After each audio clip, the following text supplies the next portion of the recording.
Alright guys, welcome back. So, this video is basically here to show you all of the different things that this webpage has to start your assignment.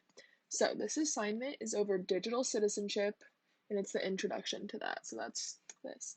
So, you're watching this video, so you've already completed step 1. So, I'm sure you know about all the hyperlinks. So, everything that has a underline, so like pretest, chatter picks, there should be one in each step almost, is something for you to click on to get to a different part of the lesson. So for this pretest, you're going to click on this and it'll come up with a link.